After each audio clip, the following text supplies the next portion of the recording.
My husband left his business to me in his will, but my daughter-in-law told everyone, "She's too old to run it." Then she sold it behind my back. Days later, the new owner walked into her office, and it was someone she could never have imagined. Stay with me, because this story will leave you stunned. And before we continue, make sure to subscribe to my channel and tell me in the comments where you are watching from. My name is Eleanor, and I am 70 years old. For most of my life, I stood by my husband George as he built his logistics company from the ground up. He worked hard, but he always said the real strength of the business came from family. He trusted me completely, and when he passed away, his will made it clear that the company was mine to guide. I wasn't a business expert, but I knew the people who worked there. I knew their families, their struggles, and their loyalty. George always told me, "This company is more than numbers on paper. It's a legacy, and you're the heart of it." His words gave me the courage to step into a role I never imagined I would hold, but not everyone saw it that way. My daughter-in-law, Samantha, laughed when she heard George had left the business to me. "She's too old to run anything," she told relatives. She carried herself as if the company was already hers. My son Michael said little. He was a good man at heart, but too soft, too unwilling to oppose his wife. That silence cut me deeply. The only comfort I had was my granddaughter Lily. At 14, she had a way of seeing through people. She would sit beside me, hold my hand, and whisper, "Grandma, you're stronger than they think." Her belief in me gave me hope. But Samantha's arrogance was growing every day, and I had no idea just how far she would go, until the moment I discovered she had stolen something that was never hers to take. At first, I tried to honor George's legacy quietly. I went to the office a few times each week, greeted the employees, and made sure they knew I was still there. They were kind to me, many of them remembering how George and I used to host holiday dinners for the staff. Some even said, "Mrs. Eleanor, the place feels right when you're here." Their words warmed my heart, but I could see the disapproval written on Samantha's face every time I walked through the door. She started small. She moved meetings to times she knew I couldn't attend. She asked the staff to send reports to her directly instead of me. She whispered to people in the hallway, smirking when she caught me watching. At first, I tried to brush it off. "She's just adjusting," I told myself. But deep down, I knew what she was doing. She wasn't adjusting. She was pushing me out. One morning, I arrived at the office only to find the locks had been changed. I stood at the door with my key in hand, fumbling, confused, until one of the junior employees rushed up to me. "I'm so sorry, Mrs. Eleanor," he whispered nervously. "They changed the locks last night." Samantha said it was for security. His eyes looked pained, but his hands were tied. I went home that day with my chest heavy. The house felt emptier without George, and now the company that had been his life's work felt like it was slipping through my fingers too. That night, I overheard a conversation that confirmed my fears. Michael had come to visit, and as I poured him a cup of tea in the kitchen, I heard voices carrying from the living room. Samantha's voice was sharp and triumphant. "She's old, Michael. She doesn't belong in that office. I've already started making decisions without her. The business needs me, not some fragile woman stuck in the past." Michael's reply was weak, almost pleading. "But it was Dad's wish. He wanted Mom to have the business." Samantha cut him off. "Dad's wish doesn't matter anymore. He's gone. If you want this company to survive, you'll stay out of my way." I stood frozen, the teacup trembling in my hand. My son, my only child, said nothing more. He let her words hang in the air like they were truth. Days turned into weeks, and I found myself excluded from everything. Employees who once smiled at me now avoided my eyes, clearly afraid of crossing Samantha. I felt invisible in the very place that was supposed to be mine. Then the final blow came. One of George's old managers, a loyal man named Carl, came to visit me. His face was lined with worry as he sat across from me at the kitchen table. "Mrs. Eleanor," he began gently, "I thought you should know before the rumors spread. The company has been sold." My breath caught in my throat. "Sold? What do you mean sold?" Carl lowered his eyes. "Samantha pushed it through. She said she had the authority and Michael didn't stop her. The papers have already been signed. A new owner will be announced in a few days. The room spun around me. The chair beneath me suddenly felt too small, too fragile to hold the weight of what I had just heard. My hands gripped the edge of the table as if it could keep me from breaking apart. George's voice echoed in my mind. This company is your safety. It's our legacy. And now, it was gone. When I confronted Samantha, she didn't even flinch. She leaned back in her chair, crossed her arms, and smiled. Face it, Eleanor. You're too old for this. You couldn't handle the responsibility. I saved the business by selling it before you ran it into the ground. I wanted to scream, to shake her, to make her understand that this wasn't just a business. It was George's life, our life, but the words stuck in my throat. She had already taken what she wanted, and my son stood silently behind her, avoiding my eyes like a guilty child. That night, I cried alone in my bedroom. I held George's photograph to my chest and whispered, I failed you. I let her take everything you built. My tears soaked the frame, and, for the first time in years, I felt truly powerless. But somewhere inside that pain, a small spark flickered. Samantha thought she had won. She thought she had stripped me of everything. What she didn't know was that George had always planned ahead. He had trusted people beyond just me, and he had left safeguards in place. I didn't know exactly what they were, but I had a feeling the story wasn't over yet. As I lay awake, I repeated one thought over and over. If she thinks this is the end, she's about to be very wrong. After hearing that the company had been sold, I felt like the ground had been pulled out from under me. For days, I moved through my home in a fog, replaying George's words in my mind. He had trusted me.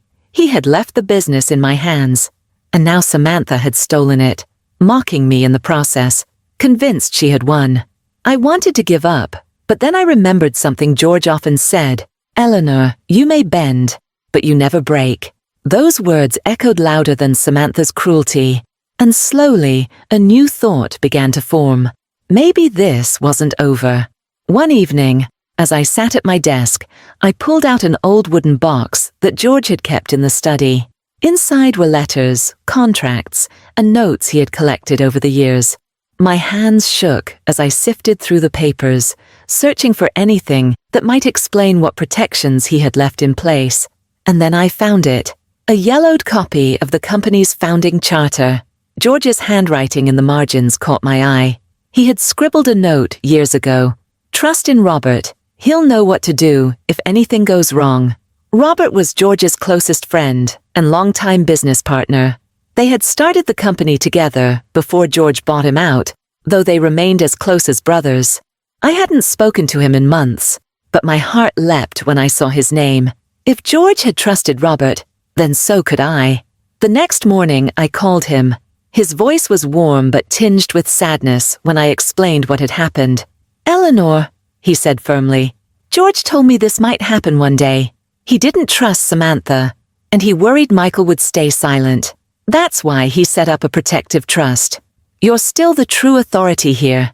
The sale she pushed through won't stand the way she thinks. Tears welled in my eyes as relief and hope washed over me. Robert, she believes she's taken everything. She even told me I was too old, that the business would collapse under me. Robert chuckled softly, but there was steel in his tone. Age doesn't erase wisdom, Eleanor. George knew you could guide the company, even if you weren't in the office every day. What matters is that the values he built it on stay alive. We'll make sure of that. His confidence gave me strength. Together, we began reviewing documents. Robert explained that the Board of Trustees, made up of George's original colleagues, still held authority over major ownership changes. Any sale required their final review. Samantha, in her arrogance, had bypassed them.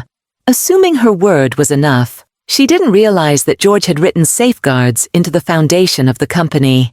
That night, I slept for the first time without crying. For the first time since George's passing, I felt him with me, guiding me through Robert's voice and the documents he had left behind. Meanwhile, Samantha strutted around as though she had conquered the world. At family dinners, she bragged openly. The new owner will be easy to handle. she said with a smirk. I practically handed them the keys. They'll rely on me for everything. She laughed at her own words, basking in the attention. Michael sat beside her, staring down at his plate, saying nothing. I stayed quiet too, but this time it wasn't out of fear. It was because I knew something she didn't. I watched her pride grow, her arrogance swelling higher each day, and I thought to myself, the higher she climbs, the harder she'll fall. In the days leading up to the official meeting with the new owner, Robert encouraged me to be present. You deserve to see her face when the truth comes out, he said. At first I hesitated. I hated confrontation, and part of me feared Samantha's wrath. But then I remembered the way she had looked at me in the hospital, sneering, telling everyone I was too old to matter. I realized I needed to be there, not just for myself, but for George and for Lily, who had stood quietly by my side through it all. So I prepared myself. On the morning of the meeting, I put on a navy dress George had always loved. I pinned my hair neatly and clasped the necklace he gave me on our 50th anniversary. As I looked in the mirror, I whispered, I won't let you down, George. When I arrived at the office, employees greeted me warmly, their smiles genuine. Mrs. Eleanor, it's good to see you, one of them said softly. Their respect reminded me that I still belonged here, no matter what Samantha had claimed. As I walked into the conference room, I saw Samantha already seated at the head of the table, legs crossed, chin high, smirk plastered across her face.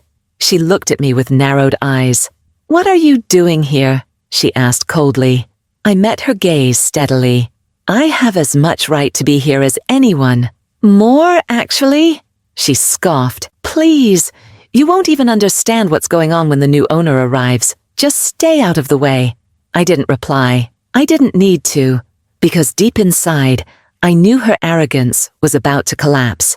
The truth was coming, and when that conference room door opened, everything she thought she controlled would slip through her fingers.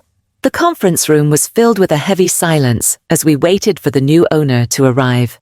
I sat near the middle of the long polished table, my hands folded neatly in my lap, hiding the storm of nerves inside me. Samantha was at the head of the table, shoulders squared, chin lifted, as if she were already the queen of the place. Michael sat beside her, looking uneasy, his eyes flicking from me to the door. Around us, the employees whispered quietly, their faces a mix of curiosity and tension. Samantha broke the silence with her sharp voice. Let's not pretend this is anything more than a formality. The new owner will rely on me. They know I'm the only one capable of running this company efficiently. She looked around the room with a smirk, waiting for agreement. No one spoke. My heart pounded as I thought of George. He had sat in this same room countless times, his presence commanding respect. Not through arrogance, but through honesty and dedication. I took a deep breath and held on to that memory, reminding myself why I was here. Then the door opened. Every head turned. In walked Robert, George's lifelong friend and business partner from the early days. His hair was grayer now, but his stride was strong, his expression calm and steady. He carried a thick folder under his arm, and the moment I saw him, relief washed over me. I wasn't alone in this. Samantha's smirk faltered for a moment before she forced it back into place. Robert, what are you doing here? This meeting is for the new owner. Robert placed the folder on the table and looked directly at her. That's exactly why I'm here. Because I am representing the new ownership. Gasps filled the room. Samantha's smile froze, her eyes wide. What do you mean? I sold the company. The papers are signed. You can't possibly— Robert raised a hand calmly to stop her. The papers you pushed through were invalid. You bypassed the board of trustees, which George and I established decades ago. Any major transfer of ownership required board approval. And as trustee, I can confirm that the sale you arranged does not stand. The business remains under the protective trust George created. The blood drained from Samantha's face. She looked to Michael for support, but he stared down at his hands, unable to meet her eyes. Robert continued, his voice firm but kind. George planned for this. He loved this company, and he loved Eleanor. He wanted her to have authority for as long as she wished, And when her time comes, the future of this company belongs not to you, Samantha, but to Lily. That was George's wish. The room erupted in murmurs.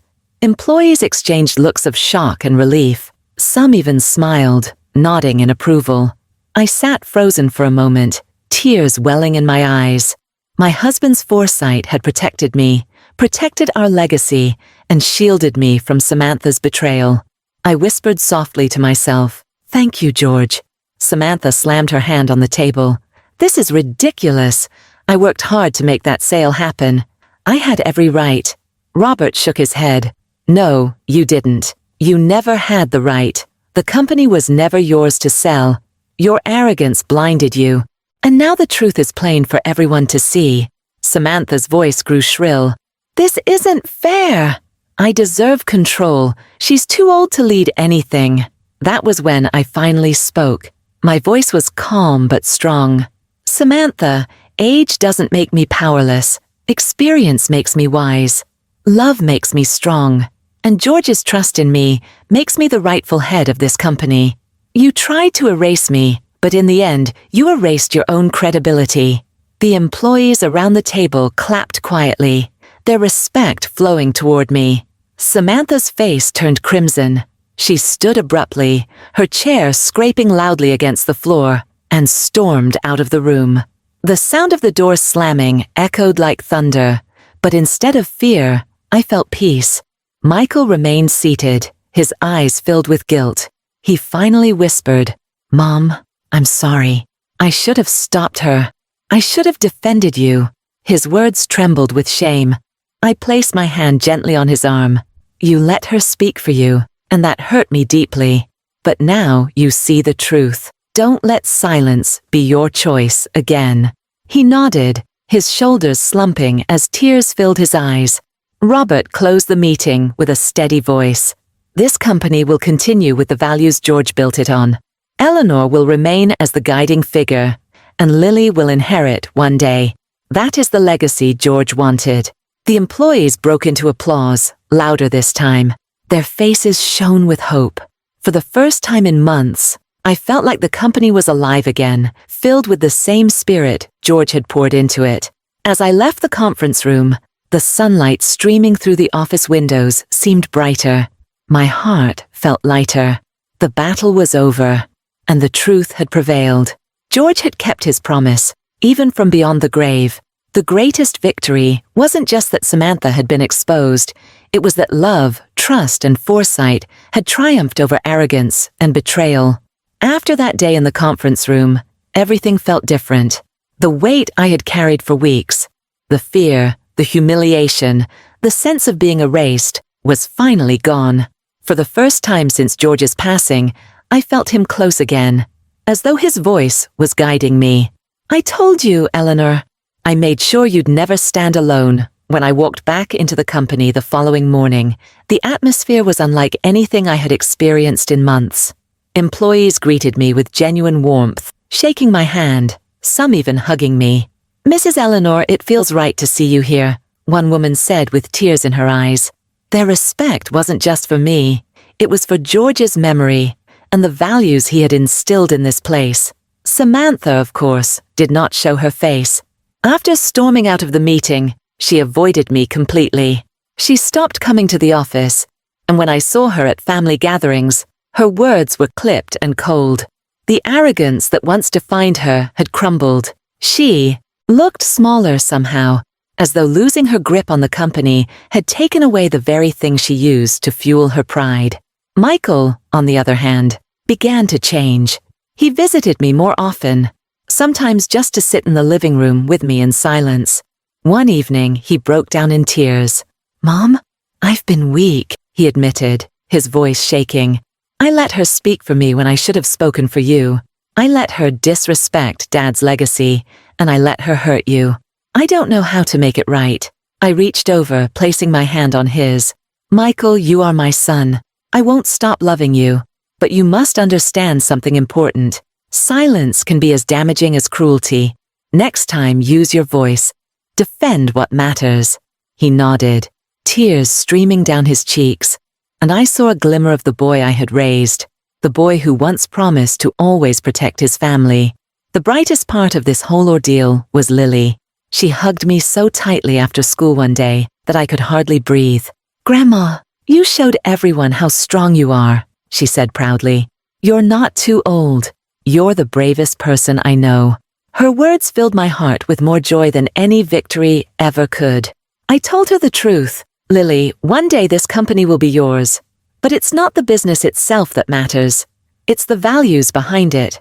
Loyalty, honesty, respect. If you hold on to those, you will never fail." She nodded with determination, and I could see that George's spirit would live on through her.